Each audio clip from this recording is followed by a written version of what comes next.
Yes, I know you can't see my face. That's the idea. It's morning time. Good morning, everybody. I'm drinking some water. I have my endorsements accepted. I'm not being paid for this. This is a Q-Link. And it does have energetic qualities to it I find beneficial. So this morning we're talking about decentering men. Now that's a term that can come with some negativity and some alarmism. So let me explain what it means to me. Decentering men from your life means that you are not going to change yourself to be in their life, period. It doesn't mean you don't want a man. It doesn't mean you hate men. It just means that I'm not going to become a person they want me to be in their life. So let me give you examples. Of late, Mr. Oyster Guy wanted me to be in his life, but he immediately wanted me to be biking, roller skating, just like on the fly meeting him for dinner. You know, hey, what are you doing tonight? It's like, no, I have plans. I don't just have dinner. I plan ahead. And he's Mr. Spontaneity. And he needs a woman who is that kind of person. So you see, it's not about not appreciating a person or a man in this case. It means I'm not going to get into his topsy-turvy world just to be in a relationship. And that's what I've come to realize what decentering men means to me, because I feel so much more relaxed. And I really realize, really, finally, how much stress you hold on your body from having been in a narcissistically abusive relationship. And people who haven't been in one really don't understand. So I'm not going to explain it, because to talk about it again really does bring up the trauma, the feelings, the adrenals. But just imagine, if you will, that those people who haven't experienced this, is to constantly be on pins and needles, constantly be vigilant, constantly in this place of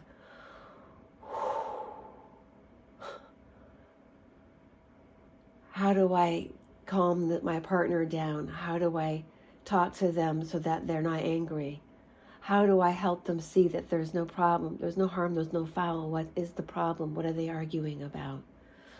What's going on?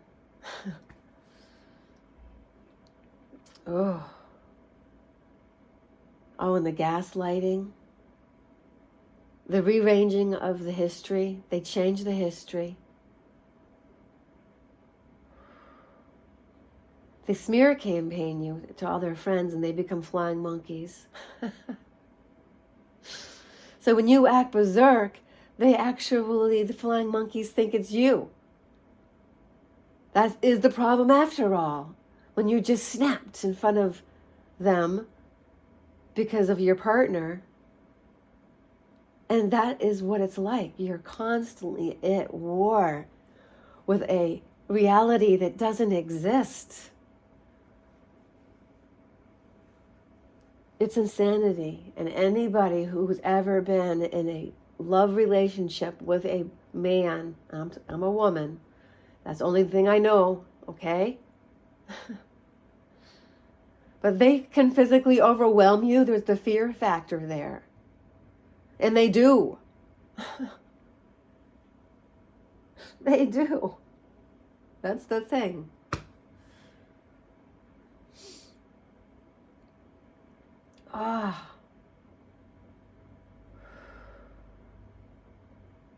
The last thing they want to know is what you think, and the other is what you feel, and the other is what you believe. They don't care about you at all.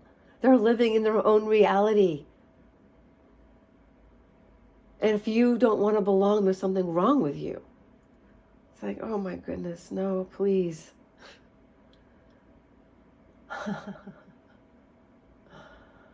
Oh my goodness. So I will only start out a relationship with a man who's interested in deep discussions about life. Because if he can't go there, I don't want to go to the end of my life with him. And that's the only reason why I'm on Bumble. Which, by the way, I told the two guys the same thing. That I'm taking the holidays off. If they're still here in 2025, I'll reach out. If they're no longer on the chat, I'll know that they've moved on.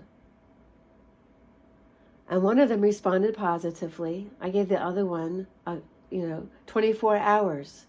Because when you just get to know a man and you're going back and forth and there's a pattern and you say something important like that and then they stonewall you, they don't respond, that is a sign that they could possibly potentially be a pathological narcissist. And I looked at this guy's profile. He looked awkward. He was retired at my age and never had any kids, was never married. So I'm like, no wonder you're retiring. You didn't have to lose half of your savings in a divorce. Or in my case, I gave everything away. People think, oh, you're divorced, you must be loaded. No, my ex-husbands are.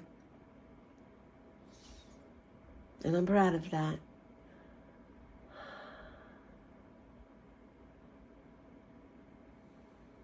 And I am richer because of it.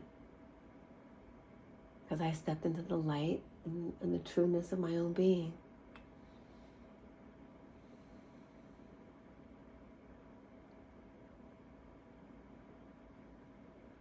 I never ever want to step into a courtroom. And I didn't want to create a judgment that could potentially be karmically binding. So he gave me an offer, and I accepted it. It was not a very generous one. It was a trifle, a pittance, as my lawyer said, as I signed paperwork telling her that she would not be held responsible for my decision.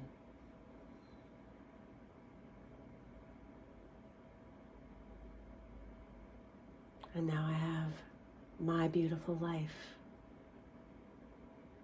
Now I am 100% the creator of, in alignment with my divine. And I have decentered men so that what they have is not something I want. What I have is what I want.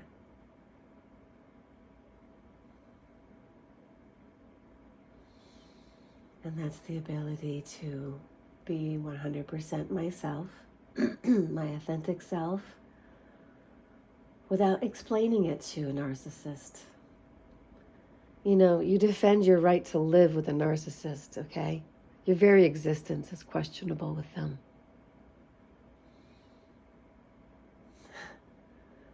They will point out every last one of your flaws, everything you do wrong. Like you opened up a Ricola cough drop and you leave the wrapper on the counter, and they will tell you that you left it on the counter.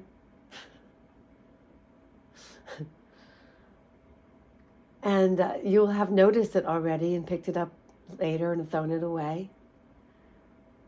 So they take your daydreaminess and then they nitpick. And then meanwhile, they leave crumbs on the counter, wrappers here and there, dust bunnies, and you get blamed for all of it. Every last imperfection, it's you. Why can't I just be okay with being imperfect? I'm a human. And I'll get to that candy wrapper for Ricola cough drops, an excuse to have sugar. It tastes like a cough drop. But actually it does soothe. It's just a little too sweet I think they should knock down the sugar content, but hey, I think they'll just have to switch brands. Ricola cough drops is what I'm talking about. Yeah. But yes, it's so good just to be able to stretch, to sit here.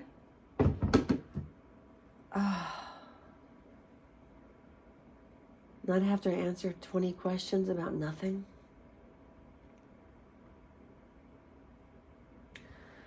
So any man that wants to come into my life is not going to be bombastic. Nor is he going to be controlling. And I got one of each at the end of 2024 to sample. The bombastic one is the oyster guy, and the controller was Mr. Bumble, a la Mr. Magoo. He thinks he's suave. He's bumbling fool. You know, the detail I left out about how when I went to the film festival, he was already there waiting, and he'd already checked it out. Well, you want to know the detail on that? Okay. I tell them about this film festival. I tell them I'm not going to be going until 3 o'clock. Because there's this movie I want to see. And so I get a text message when I'm home. I'm not even in my car. It's like, he goes, when do you think you'll be there? I go, oh, well, my goal is to be there by 3 o'clock. And it's 2:45 when I arrive. And I had never been to this building. It's the engineering building at NC State University off the Centennial campus. They have this film festival apparently every year. And there's all kinds of shorts. It's under-attended and actually quite interesting. But let me get back to the tell with Mr. Magoo, is that I had never been, but I looked at this building on Google Maps. I saw the layout of the parking lot and how the road went around. And so when I stopped my car, I parked, and then it was a beautiful day, so I didn't want to try to park close. I parked the first spot I found. It was a very full parking lot, however. And so people were somewhere in these buildings. And so I parked it. I walked up the steps after looking and going, that must be the place. And sure enough, there were some people out there with their t-shirts on. And I walked over and I said, I'm just waiting for my friend. I'll go wait over here on a bench. And as I say that, he comes walking up the steps. And I go, here he is. And then they go, we met him already. He came earlier. And I was like, oh. And I went over to the bench where I sat down for a moment to put away my cell phone, which I had out in order to communicate with him. And I said, you scouted it out already. I go, well, where were you? I didn't see you. He goes, I was observing you and stalking. And then he laughed. That's the tell. He was observing me and stalking. This was Mr. Magoo, a.k.a. Mr. Bumble, also known as the controller, the potential narcissist, the one who possibly was so emotionally removed from his life and from his wife that her depression isn't what killed her. He said, suicide cuts deep. I bet she slit her wrists in the tub, and he came home and found her, and that's why he can't talk about it. I bet you that's what happened. Ooh.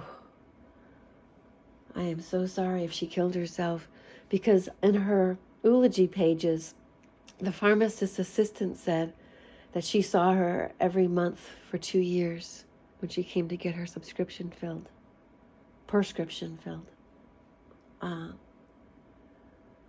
So he wasn't getting her meds for her. So obviously she wasn't dying of cancer if she went every month. And he wouldn't talk about it. It was the big elephant in the room he refused to talk about. And then he breadcrumbed me by, I had told him, this is my available time. Friday I'm available this time. Saturday I'm available this time. And that was it. And then he comes back and he goes, I can see you Sunday evening. And I said, I'm not available. And then he comes back with, I don't see you in my future. So this is, I want you to know that you're a wonderful person. Yeah, right. And then that's when I said, well, it was nice walking beside you for a little while, because it was. I like being with a man. I'm treated with a lot of respect. He's treated with a lot of respect when he's with me. I saw that with Mr. The oyster guy as well. When I'm with a man, he's treated with great respect by the waitstaff. I noticed that. So I am something of a force when I'm with a man. It's a wonderful thing, but who is going to walk beside me? That's going to be one special man. And it's not going to be, again, a man whose life I'm fitting into. It's a man who fits into mine. That's what Decentering Men's all about. There's his and there's hers and there's ours, theirs. I don't want to be hiking and biking with you. You're a man. Keep your testosterone levels up by going hard and fast out there, man. Not with me. I have to do what my nature is. And my nature is not what you guys do. And you call it playing. I am not going to go rollerblading or roller skating or skiing. No. I'll go on a zip line with you for fun, but I'm not going to do rock climbing. It's not my thing, man. It's not my thing. You do that. You know what my thing is? Walking, stretching, learning to do interval training again, yoga, and I'm getting back into my exercise routine. I let it go. I let it go because I was in a state of malaise. Because meanwhile, I've got a narcissistic mother going cuckoo, having dementia, and my father wasting away. I have that going on. So my life is full of my people. You know, last night I helped my son and his wife with their newborn and their toddler, not yet 4. She's not going to turn 4 until February of 2025.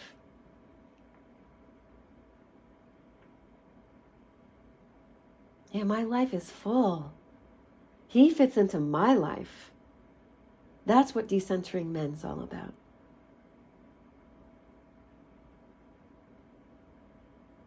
And it's about time.